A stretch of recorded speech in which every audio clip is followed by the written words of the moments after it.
सब तो पहले उठे सन बाबा जिहड़े सन वो दया राम, ये लाहौर दे रहन वाले सन। दूजे उठे सन धर्मदास जी, ये दिल्ली दे वसनीक सन। ते तीसरे उठे सन भाई हिम्मत सिंह जी, जिहड़े हिम्मत सिंह जी ने ये सच एवे दवारका उड़ीसा दे रहन वाले सन। चौथे नंबर ते भाई मोहकम चंद जी उठदे आ, ये जिहड़े ने जनकनाथपुरी जिहड़ी है उथों दे रहन वाले। फिर अगे आउंदा पंजवें नंबर ते बिदर दे रहन वाले भाई साहिब चंद। देखो इन्हां विच छिंबे ने, झीवर ने, खतरी ने, जट ने, इन्हां सारियां दी जातां नूं खंडन मार्ज करदे आ ते सच एवे शीस मंग के इन्हां दे शीस धड़ नालों जुदा करदे आ। फिर पातशाह जी अपनी नदरे कर्म करके सतगुरु मेरा मार्ज वाले दी चंगी पोशाक पाउंदे आ ते तैयार बर तैयार करके इन्हां नूं फिर सतगुरु उसे पंडाल दे विच लैके आउंदे आ। अज एक वखरा नज़ारा जिहड़ा वो 80,000 दे इकट्ठ विच सिखां नूं वेखण नूं मिलदा है। हुण आपां जदों जिहड़ी गल करनी आ कि लाहौर दी धरती जिथों साडे लई गुरु साहब ने दया सानू दित्ती आ, दया राम तो दया सिंह महाराज ने बनाया। एक दिन इशारा भी इत्थे दिता सी, लाहौर दी धरती ते जदों सतगुरु नानक जी भाई मरदाना जी नाल गए ते उत्थे महाराज ने सब तो पहला की वेख्या, क्योंकि गुरु नानक जी दे घर दा पहला विधान है अमृत वेला सामना। अमृत वेले सामन दा भावे उठ के उस खुदा दी नाम दी बाणी दी चर्चा करनी, उहदे विच गुड़ुंद होना। जदों सतगुरु जी अमृत वेले उठ के वाहिगुरु दी बाणी दे कीर्तन च जुड़दे आ, उदों ही चीक चहाड़ दी आवाज़ आउंदी आ, रोण दीयां आवाज़ां आउंदियां ने, शोर शराबा हुंदा है। खून जिहड़ा है उस लाहौर दी धरती दे चप्पे चप्पे ते बहाया जा रहा। सतगुरु महाराज मरदाने नूं कहंदे, मरदानिया ये की अमृत वेला ते वाहिगुरु नूं याद करन दा, अमृत वेला ते खुदा दी इबादत है। ते इस लाहौर दी धरती ते दया ना दी कोई चीज़ नहीं रह गई, भाव कोई तरस नहीं इन्हां लोकां नूं हुंदा। ये अमृत वेले ही उठ के, क्योंकि जिहड़े मुसलमान ने ये उस समय दा एक गढ़ सी। महाराज कहंदे फिर जिथे अमृत वेले ही मांस वड्ढिया जांदा होवे, बकरे वड्डे जांदे होवन, गाइयां मारियां जांदियां होवे, जिथे खुदा नाम दी कोई चीज़ ना होवे, लोक मोह माया च गड़ुंद होवन, सच एवे इस संसार दा प्रभाव जिथे वध होवे, उथे महाराज सच्चे पिता ने लाहौर नूं जहर कहर कह दिता। कि मज कहते तो कहर हो रहा है, लाहौर शहर सवा पहर जहर कहर। सवा पहर का भावे अमृत वेले उठ के ते बंदगी करनी सी। साध संगत जी गुरु जी ने इशारा दिता, समा अपनी चाले चलिया। तीसरे गुरु जी का समा आया, सतगुरु गुरु पातशाह जी कोल, क्योंकि वेखो जदों गुरु नानक जी इत्थे गए ना, 15 पौड़ियां महाराज ने दुनी चांदी हवेली आसा की वार दियां उचारियां। इहदा भाव भी ये सी, जिस लाहौर दे वसनीक माया च धुत ने, दुनी दे प्रभाव थले जिंदगी भोग के दीन नूं भुला चुके ने, महाराज ने 15 पौड़ियां दा पाठ उचार के दुनी दा प्रभाव लाया। ते जेड़े जेड़े भी उस बाणी दे कीर्तन दे आबो हवा थले आए, उन्हां नूं दीन दे नाल सदा लई जोड़ दिता, जिन्हां विचों दुनी चंद करोड़िया एक होया। गुरु अमरदास जी का वेला आया, सतगुरु जी भी प्रचार हित इधर धरती ते जांदे रहे, जां ओह लाहौर दे वसनीक जेड़े सन अमृतसर आया करने। फिर सिखां ने एक बेनती की, सतगुरु गुरु नानक जी जहर कहर कह के गए ने, पर गुरु जी तो बाद बड़ी कृपा वरतदी आ, अमृत वेला सामया जांदा है, सिੱਖੀ ਦਾ प्रचार है, तो उत्थे हुण गुरु दे सिख वसदे, तुसीं कोई दात वंडो। ते महाराज ने फिर उत्थे एक शब्द कहा सी, जदों तो गुरु नानक जी चरण पा के आया, जिहड़ा सवा पैर जहर कहर सी, सच वे लाहौर शहर अमृतसर सिफती दा घर बन गया। हुण महाराज कहंदे भावें अमृतसर नगरी होवे, भावें लाहौर शहर होवे, तां सिफती दा घर है। एक होर बेनती सुनो, दया कौर ते हरिदास जियां दे गृह विच बाबा जेठा जी चूना मंडी लाहौर गुरु रामदास जी इत्थे ही जन्म लैंदे आ। सच एवे इन्नी दया दी मूरत कि जदों प्रीखियावां हुंदियां थड़े बनाउण दियां, ते वड्डे बाबा रामा जी ने कहा सी, तुसी बजुर्ग हो गए हो, तुहानू भुल जांदा सवेरे की कहने हो। पर जदों गुरु रामदास जी की वारी आई, उन्होंने कहा सी, मैं भुल जाना तुसी की कह के जाने हो। ये दया सानू लाहौर तो दिती महाराज ने। उसे लाहौर की धरती ते जदों पंचम पिता दे वेले काल पिया, सच एवे एक बीमारी चली, लोग मरन लगे, किसी ने लाशां नू हथ नहीं लाया, अपने भी दूर भज्जदे सन। माता गंगा जी ने अपनी कुख ते पिछे बन के बहुत लंमेरे समय बाद धन गुरु हरगोबिंद पातशाह जी का जन्म होया। जिन्हों मारन दे लई सके ताए ने 3-4 कोशिशां कीतियां, कदे चेचक ने आके हमला किया पर महाराज ने परवाह नहीं की। सतगुरु आप जाके हिंदू वीरां दियां लाशां चुक के संस्कार करदे आ, मुसलमानां दियां लाशां नूं दफनाउंदे आ, गरीबां लई खूह बनाए गए, दवाखाने खोले, सिखां नूं कहा दसबंध गुरु घर नहीं हुण लाहौर लोड़ है इत्थे लैके आओ। वेखो किन्नी दया वरता दित्ती ना महाराज ने। उसे लाहौर शहर दे विचों गुरु गोबिंद सिंह सच्चे पिता ने सानू दया लिया के 5 प्यारिਆਂ च बिठा दिता। दूजी बेनती यह है धर्मदास जी जिन्हों भाई अमर छका के गुरु जी भाई धर्म सिंह बनाउंदे आ। दिल्ली शुरू तो ना साध संगत जी राजनीति का गढ़ मन्निया गया। जदों तो तुसी दिल्ली का इतिहास पढ़ के वेखो, दिल्ली ते नेड़े तेड़े भी नहीं सी धर्म आउंदा शुरू तो ही। 3-4 उदाहरण साडे विद्वान दिंदे आ, कहंदे कदे दिल्ली का इतिहास पढ़ो, दिल्ली हमेशा धार्मिक लोगों की दुश्मनता रही है पर इत्थे धर्मी लोग पैदा नहीं होए। दिल्ली जरबाणिया का एक बोलबाला रहा इत्थों तक कि दिल्ली के तख्तां ते बहन वाले लोगों ने रब नाल तरजीह दे के उहदे सोहले गाए कि साडा ते अन्नदाता ही यह है। हुण जदों असीं इहदा इतिहास पढ़दे हां, सिकंदर लोधी ने एक पंडित होया बुद्धन नाम करके, कहंदे उन्हों केवल इस करके मारता कि उन्होंने पूछया तू दस हिंदू चंगे कि मुसलमान चंगे आ, तो उन्हें कहा सी हिंदू भी माड़े नहीं तो मुसलमान भी माड़े नहीं, भाव कि दोनों रब दे जाए आ ते माड़ा कौन, दोनों नू चंगे कहना। सिकंदर लोधियां दा राज कहंदा तू दोनों नू चंगे कह, इहनूं इहदा कतल कर दिओ, बस इन्ने कहण दे उत्ते उहदा कतल कीता गया। एक इतिहास दे विच घटना हुंदी आ, इब्राहिम दा जदों राज सी हिंदुस्तान दे उत्ते, उन्हां दे राज दे विच एक मियाँ बूआ करके नाम आउंदा है। उन्हें वैदिक ग्रंथां नूं फारसी अखर दे के तख्ते सिकंदरी दे विच कन्वर्ट किया, भाव उतारा किया ते उन्हों इस करके सजाए मौत दिती कि तू हुंदा कौन है, साडे वैदिक ग्रंथां नूं फारसी अखर दे के ते तख्ते सिकंदरी दे विच लिखण वाला उहदा भी कतल किया। औरंगजेब दा समा हुंदा है। औरंगजेब वो इंसान है जिन्हें अपनी भैन नूं, जिन्हें अपनी धी नूं, जिन्हें अपने भरावां नूं, जिन्हें अपने पिता नूं मार के ते होर पता नहीं किन्ने हज़ारां लखां नूं तख्ते ताउस ते हिंदुस्तान ते जड़ा हिंदुस्तान दा दिल्ली दा तख्त उत्ते अपना जड़ा सिक्का जुमाया। तां करके विद्वान कहंदे शाहजहां दी छाती ते पैर रख के अपने पिता दी, अपने भरा दारा शकोर दी खोपरी ते पैर रख के ते हज़ारां दा कतल करके तू हिंदुस्तान दा राज अपने हाथ च लिया। इहदे राज दे विच एक मौलाना अब्दुल कलाम होया, उन्हें एक गल लिखी आ, कहंदे औरंगजेब तू बहुत पाप कीते आ जिहदी गिनती कोई नहीं, पर एक गल मैं जरूर कहना, दुनिया विच तेरे कीते पाप एक पासे ते समृद्ध फकीर नूं मारन वाला पाप एक पासे, तेरे लिए कोई दुआ करे तेरे हज़ारां पाप तू बख्शिया जा सकता है, पर जिद्दन तेनू खुदा ने पूछना है मेरे फकीर सरमद नू को मारिया ते तेनू रब दे घर दे विच सच एवे पापां तो बरी कोई नहीं करा सकता। हुण ओ सुनियो की कारण सी। ए एक ईरानी फकीर सी, हिंदुस्तान दी धरती ते आया। कहंदे आ कि जदों इमाम जुम्मे दी नमाज पढ़ रहा सी ना ते ये उठ के विचों चलिया गया ते बड़ी वड्डी तौहीन मन्नी जाती है। एक खिण दे लई रुक के गल सुन के जाओ। अज सानू बहुते सिखां नूं यही नहीं पता, खास करके चलो बच्चे ते बच्चे ही ने, चंगे भले मैं वेखदा गुरु घर अपने भी ते इतिहास गुरु घरां च कदे भी साडे वड्डे कोई ऑफिसर दी आपां मीटिंग अटेंड करिए बिना पुछों दी मीटिंग तो उठ के जाइए, सोच के वेखो किन्नी वड्डी सजा दे दूगा अगला। असी पढ़ते होंदे सां, अध्यापक साडी क्लास लै रहा होवे ते असी विचों उठ के चल जाइए बिना दसे ते दसो ते कि साडे गुरु दा हुक्मनामा चलदा होवे ते असी हुक्मनामे दे विच उठ के देगां दिन्ने आ ते उठ के मत्थे टेके घरां नूं भज जाने आ।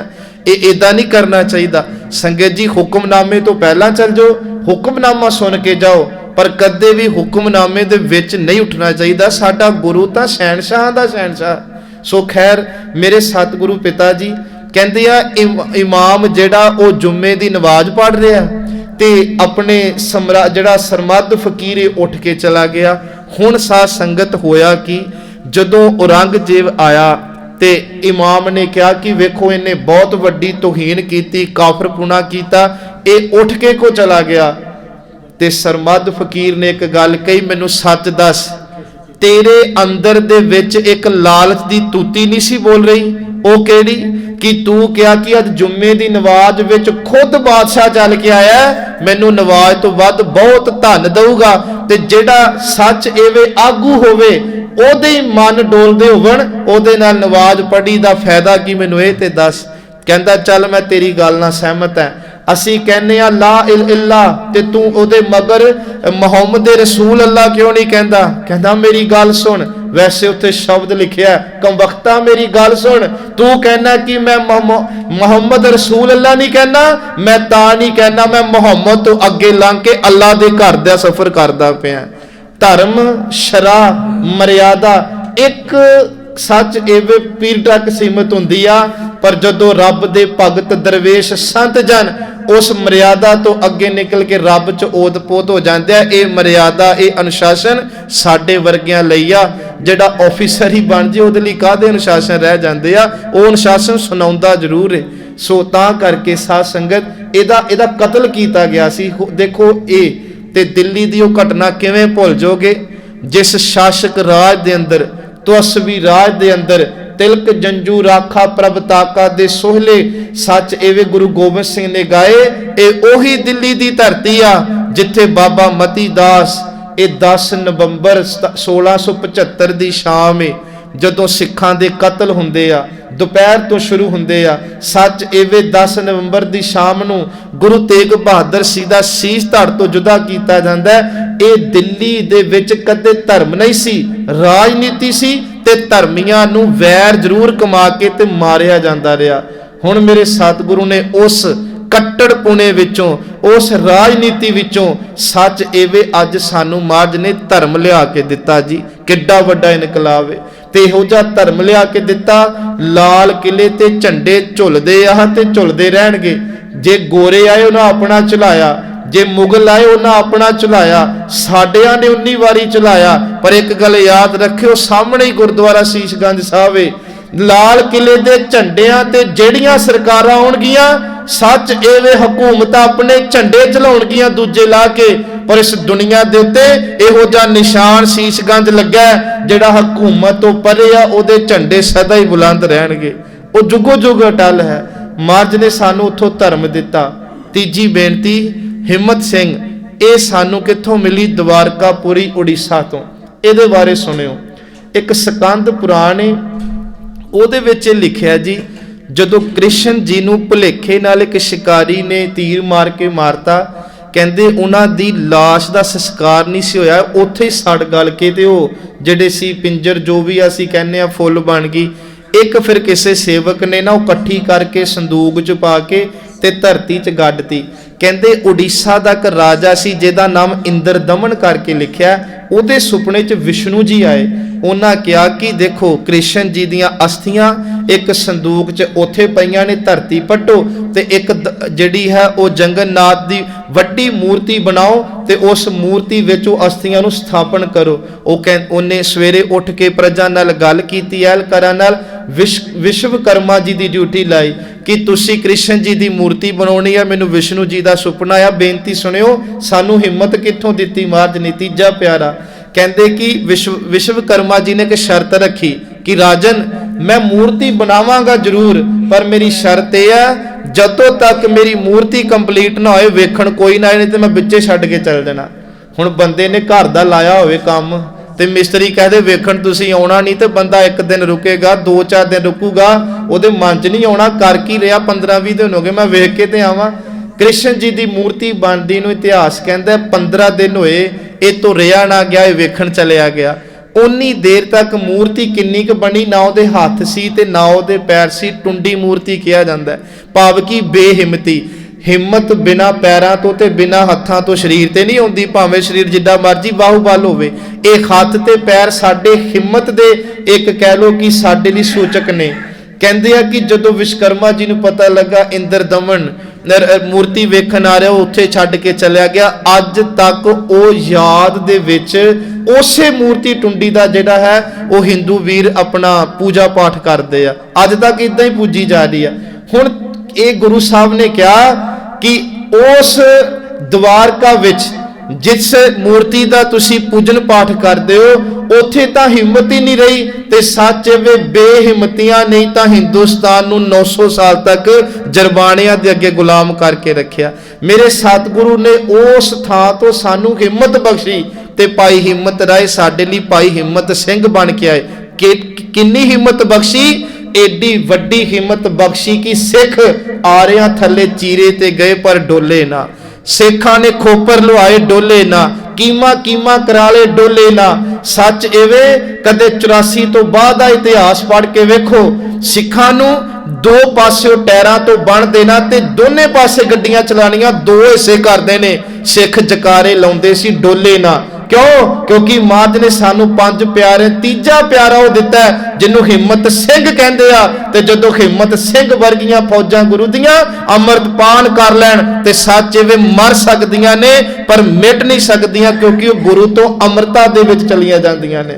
ਚੌਥੇ ਨੰਬਰ ਤੇ ਭਾਈ ਮੋਹਕਮ ਸਿੰਘ ਆਉਂਦਾ। ਮੋਹਕਮ ਸਿੰਘ ਦੇ ਅਰਥ ਵੈਸੇ ਬਹੁਤ ਘੱਟ ਯਾਦ ਰਹਿੰਦੇ, ਇਹਦੇ ਅਰਥ ਨੇ ਦ੍ਰਿੜਤਾ, ਸਿਰ, ਐ ਕਹਿ ਲੋ ਕਿ ਜਿਹੜਾ ਕੰਮ ਕਹਿਤਾ ਬਸ ਫਤਿਹ ਹੈ, ਹੁਣ ਪੈਰ ਖੱਬੇ ਸੱਜੇ ਨਹੀਂ। ਕਹਿੰਦੇ ਆ ਕਿ ਇਹ ਕਾਠੀਆਵਾੜਾ ਸਮੁੰਦਰ ਦੇ ਨਾਲੇ, ਮਾਫ ਕਰਿਓ, ਉੜੀਸਾ ਦਾ ਇੱਕ 7 ਪੁਰੀਆਂ ਵਿੱਚੋਂ ਇੱਕ ਪੁਰੀ ਆ। ਬੜਾ ਲੰਮਾ ਸਮਾਂ ਇਹ ਜਾਦਵਾਂ ਦੀ ਵੀ ਰਾਜਧਾਨੀ ਰਹੀ ਆ। ਇਹ ਇੱਥੇ ਬਹੁਤ ਵੱਡਾ ਗੜ ਰਿਹਾ। ਇੱਥੇ ਨਾ ਇੱਕ ਕ੍ਰਿਸ਼ਨ ਜੀ ਦਾ, ਕਦੇ ਫੌਜੀ ਵੀਰ ਜੇ ਤੁਸੀਂ ਜਾ ਕੇ ਵੇਖਿਓ, ਇੱਥੇ ਇੱਕ ਮੰਦਿਰ ਹੈ ਰਣਛੋੜ ਮੰਦਿਰ। ਰਣਛੋੜ ਦਾ ਭਾਵ ਹੁੰਦਾ ਜਦੋਂ ਕ੍ਰਿਸ਼ਨ ਜੀ ਤੇ ਭੀੜ ਪਈ ਤੇ ਜੰਗੇ ਮੈਦਾਨ ਦੇ ਵਿੱਚੋਂ ਜੰਗ ਦਾ ਮੈਦਾਨ ਛੱਡ ਕੇ ਤੇ ਲੁਕ ਗਏ ਸੀ ਜਾ ਕੇ ਸਮੁੰਦਰ ਦੇ ਕਿਨਾਰੇ ਬੈ। ਇਹ ਇਤਿਹਾਸ ਹੈ, ਮੈਂ ਕੋਲੋਂ ਨਹੀਂ ਕਹਿ ਰਿਹਾ ਕਿ ਮਾਝ ਨੇ ਸਾਨੂੰ ਮੋਹਕਮ ਦੀ ਦਾਤ ਕਿੱਥੋਂ ਦਿੱਤੀ। ਕਹਿੰਦੇ ਵੇਖੋ ਕਮਾਲ ਦੀ ਗੱਲ, ਜਿਸ ਸ਼੍ਰੀ ਕ੍ਰਿਸ਼ਨ ਜੀ ਨੇ ਗੀਤਾ ਦੇ ਸ਼ਲੋਕ ਪੜ੍ਹ ਕੇ ਸੁੱਟੇ ਹੋਏ ਹਥਿਆਰ ਅਰਜੁਨ ਦੇ ਹੱਥ 'ਚ ਫੜਾਏ, ਜਿੱਦਣ ਉਸ ਕਰਮ ਜੋਗੀ ਤੇ ਭੀੜਾਂ ਪਈਆਂ ਤੇ ਰਣ ਛੱਡ ਕੇ ਆਪ ਉਹ ਪਰੇ ਪਾਸੇ ਹੋ ਕੇ ਬਹਿ ਗਿਆ, ਤੇ ਹੁਣ ਉਹਦਾ ਨਤੀਜਾ ਕੀ ਨਿਕਲਿਆ? ਹਿੰਦੁਸਤਾਨ ਦੇ ਰਾਜਪੂਤਾਨ ਰਾਜਿਆਂ ਨੇ ਜਦੋਂ ਇਹਨਾਂ ਤੇ ਭੀੜਾਂ ਪਈਆਂ, ਇਹਨਾਂ ਦੇ ਸਾਹਮਣੇ ਧੀਆਂ ਦੀ ਪੱਤ ਲੁੱਟੀ ਜਾਣ ਲੱਗੀ, ਇਹਨਾਂ ਦੇ ਸਾਹਮਣੇ ਹਿੰਦੁਸਤਾਨ ਗੁਲਾਮ ਹੋ ਗਿਆ। ਇਹਨਾਂ ਨੇ ਕਿਹਾ ਸਾਡੇ ਤੇ ਪੈਗੰਬਰ, ਸਾਡੇ ਤੇ ਅਵਤਾਰ ਹੀ ਰਣ ਛੋੜ ਸੀ, ਤੇ ਰਣ ਛੋੜਨਾ ਕਾਇਰਤਾ ਨਹੀਂ, ਨੀਤੀ ਹੁੰਦੀ ਆ, ਅਸੀਂ ਰਣ ਛੋੜ ਕੇ ਚੱਲੇ ਆ। ਉਹਨਾਂ ਨੇ ਰਣ ਕਾਦਾ ਛੱਡਿਆ, ਹਿੰਦੁਸਤਾਨ ਨੂੰ ਸਦਾ ਲਈ ਗੁਲਾਮ ਕਰਤਾ। ਮਰਜ ਕਹਿੰਦੇ ਜੇ ਆਪ ਕੋਈ ਰਣ ਛੋੜ ਕੇ ਭੱਜਣਗੇ ਤੇ ਪਿਛਲਿਆਂ ਦਾ ਕੀ ਬਣੇਗਾ। ਸੱਚ ਜਾਣਿਓ ਸਾਧ ਸੰਗਤ ਜੀ, ਉਥੋਂ ਮਾਤ ਨੇ ਰਣ ਛੋੜ ਨਹੀਂ ਸਾਨੂੰ ਮੋਹਕਮ ਸਿੰਘ ਦਿੱਤਾ। ਉਹ ਮੋਹਕਮ ਸਿੰਘ ਜਿਹੜਾ ਚਮਕੌਰ ਦੀ ਗੜੀ ਵਿੱਚ ਸੱਚ ਐਵੇਂ ਇੱਕ ਪਾਸੇ 40 ਇੱਕ ਪਾਸੇ 10 ਲੱਖ ਦਾ ਮਲਖਈਆ ਜਦੋਂ ਸਾਹਮਣੇ ਆਉਂਦੇ ਸੀ, ਤੇ ਅੱਲਾ ਯਾਰ ਖਾਨ ਜੋਗੀ ਕਹਿੰਦੇ ਭਾਈ ਮੋਹਕਮ ਸਿੰਘ ਕੱਲਾ ਗਿਆ ਸੀ ਤੇ ਉਹਦੇ ਖੁਲੀਏ ਨੂੰ ਵੇਖ ਕੇ ਦੁਸ਼ਮਣ ਜਿਹੜੇ ਸੀ ਥਰ ਥਰ ਕੰਬਦੇ ਸੀ। ਜਿਹੜਾ ਉਹਨਾਂ ਦੇ ਹੱਥੇ ਚੜਿਆ ਸੀ ਉਹਦੇ ਗਾਟੇ ਭਾਈ ਮੋਹਕਮ ਸਿੰਘ ਨੇ ਲਾਤੇ। ਇਹ ਤਾਂ ਹੀ ਤਾਂ ਹੈ 1.25 ਲੱਖ ਸੇਕ ਲੜਾऊं ਤਵੈ ਗੋਬਿੰਦ ਸਿੰਘ ਨਾਮ ਕਹਾऊं। ਭਾਈ ਸਾਹਿਬ ਚੰਦ ਜੀ ਸਾਧ ਸੰਗਤ ਇਹ ਬਿਦਰ ਤੋਂ ਆਏ ਨੇ। ਹੁਣ ਬਿਦਰ ਕੀ ਹੈ? ਬਿਦਰ ਕਹਿੰਦੇ ਵੀਰ, ਆਪਣੇ ਬਚਿੱਤਰ ਵੀਰ, ਉਹਦੀ ਦਾਸੀ ਏ ਇੱਕ, ਉਸ ਦਾਸੀ ਦੀ ਕੁੱਖ ਤੋਂ ਬਿਆਸ ਜੀ ਦਾ ਪੁੱਤਰ ਪੈਦਾ ਹੋਇਆ, ਉਹਦਾ ਨਾਮ ਹੈ ਬਿਦਰ। ਇਹ ਉਹ ਬਿਦਰ ਜੀ ਨੇ ਜਿਹਨੂੰ ਕੌਰਵਾਂ ਨੇ ਦਾਸੀ ਦਾ ਪੁੱਤ ਹੋਣ ਕਰਕੇ ਆਪਣੇ ਰਾਜ 'ਚ ਕੋਈ ਬਹੁਤੀ ਮਾਣ ਜਿਹੜਾ ਸਤਿਕਾਰ ਨਹੀਂ ਦਿੱਤਾ। ਇੱਥੋਂ ਤੱਕ ਕਿ ਇਹਦੇ ਕੋਲ ਵਿਦਿਆ ਵੀ ਨਹੀਂ ਲਈ ਤੇ ਦਾਸੀ ਦੀ ਕੁੱਖ 'ਚ ਪੈਦਾ ਹੋਇਆ। ਪਰ ਧਰਮੀ ਸੀ, ਸੰਤੋਖੀ ਸੀ, ਬੜਾ ਜੀਵਨ ਵਾਲਾ, ਮਿੱਠ ਬੋਲੜਾ। ਕ੍ਰਿਸ਼ਨ ਜੀ ਜਦੋਂ ਇਸ ਨਗਰੀ ਜਾਂਦੇ ਆ ਤੇ ਉਹਨੇ ਮਹੱਲਾ ਦਾ ਰਾਜ ਛੱਡ ਕੇ ਇਹਨਾਂ ਦਾ ਜਾਦਵਾਂ ਦਾ ਤੇ ਉਸ ਬਿੱਦਰ ਦੇ ਘਰ ਗਏ। ਮੈਂ ਉਦਨ ਵੀ ਇਸ਼ਾਰਾ ਕੀਤਾ, ਸਤਕਾਰ ਤਾਂ ਦੇ ਸਕੇ ਪਰ ਭਾਈ ਜਿਹੜਾ ਸੀ ਬਿੱਦਰ ਜੀ ਨੂੰ ਉਸ ਸਮੇਂ ਰਾਜ ਨਹੀਂ ਸੀ ਦਵਾ ਸਕੇ। ਹੁਣ ਗੁਰੂ ਜੀ ਨੇ ਅਧੂਰਾ ਕੰਮ ਪੂਰਾ ਕੀਤਾ। ਕਿਵੇਂ? ਕਹਿੰਦੇ ਆ ਕਿ ਉਸੇ ਹੀ ਬਿੱਦਰ ਤੋਂ ਗੁਰੂ ਜੀ ਨੇ ਸਾਹਿਬ ਚੰਦ ਲਿਆ ਤੇ ਸੱਚ ਐਵੇਂ ਅਮਰ ਦੀ ਦਾਤ ਦੇ ਕੇ ਸਾਹਿਬ ਸਿੰਘ ਬਣਾਇਆ। ਜਿਹੜੀ ਬਿੱਦਰ ਦੀ ਧਰਤੀ ਨਿਮਾਣਿਆਂ ਨੂੰ ਸਤਿਕਾਰ ਨਹੀਂ ਸੀ ਦਿੰਦੀ, ਰਾਜ ਨਹੀਂ ਸੀ ਦਿੰਦੀ, ਮੇਰੇ ਕਲਗੀਧਰ ਪਿਤਾ ਨੇ ਉਹਨਾਂ ਦੇ ਹੱਥਾਂ 'ਚ ਸਰਦਾਰੀਆਂ ਦੇ ਖਿਤਾਬ ਦੇ ਦਿੱਤੇ। ਇਹ ਹੈ ਸਾਧ ਸੰਗਤ, ਸਾਨੂੰ ਦਇਆ, ਸਾਨੂੰ ਧਰਮ, ਸਾਨੂੰ ਹਿੰਮਤ, ਸਾਨੂੰ ਮੋਹਕਮ ਰੂਪੀ ਦ੍ਰਿੜਤਾ ਤੇ ਜਿਹਦੇ ਕੋਲੋਂ ਚਾਰ ਚੀਜ਼ਾਂ ਆ ਜਾਣ ਉਹਦੇ ਕੋਲ ਹੀ ਸਾਹਿਬੀ ਹੁੰਦੀ ਆ। ਸਾਹਿਬੀ ਦਾ ਭਾਵ ਇਹ ਸਤਕਾਰ ਚਿੰਨ੍ਹ ਹੈ। ਜਿਹੜੇ ਪੰਜ ਖੰਡ ਨੇ ਉਹ ਪੰਜ ਪਿਆਰਿਆਂ ਦੇ ਵਿੱਚ ਸ਼ਮੂਲੀਅਤ ਹੈ ਇਹਨਾਂ ਦੀ। ਹਰ ਇੱਕ ਐਂਗਲ ਤੋਂ ਕਦੇ ਵੇਖਿਓ ਸਤਿਗੁਰੂ ਤਰਸ ਕਰੇ ਆਪਾਂ ਉਸ ਧਰਮ ਨੂੰ ਪਿਆਰ ਕਰੀਏ ਜਿਸ ਧਰਮ ਨੂੰ ਗੁਰੂ ਸਾਹਿਬ ਨੇ ਬੜੀ ਸੰਗਤ ਜੀ ਲੰਮੀ ਇੱਕ ਸੋਚਣ ਚਿੰਤਨ ਤੋਂ ਬਾਅਦ ਲਿਆ ਕੇ ਸਾਡੇ ਸਾਹਮਣੇ ਪ੍ਰਗਟ ਕੀਤਾ। ਇਹਦਾ ਅੱਗੇ ਹੋਰ ਥੋੜਾ ਜਿਹਾ ਵਿਸਥਾਰ ਆਪਾਂ ਕੱਲ ਨੂੰ ਕਰਨਾ ਕਿ ਉਹ ਕਿਹੜੇ ਕਿਹੜੇ ਪਿਆਰੇ ਸਨ ਜਿਹੜੇ ਗੁਰੂ ਨਾਨਕ ਜੀ ਤੋਂ ਗੁਰੂ ਗੋਬਿੰਦ ਸਿੰਘ ਜੀ ਦੇ ਨਾਲ, ਤੇ ਅੱਗੇ ਜਿਵੇਂ ਜਿਵੇਂ ਸਮੇਂ ਨਾਲ ਇਤਿਹਾਸ ਚੱਲੇਗਾ ਤੁਸੀਂ ਰੋਜ਼ ਜੁੜਿਆ ਕਰੋ। ਭੁੱਲਾਂ ਦੀ ਖਿਮਾ। ਵਾਹਿਗੁਰੂ ਜੀ ਕਾ ਖਾਲਸਾ, ਵਾਹਿਗੁਰੂ ਜੀ ਕੀ ਫਤਿਹ। ਸਤਿ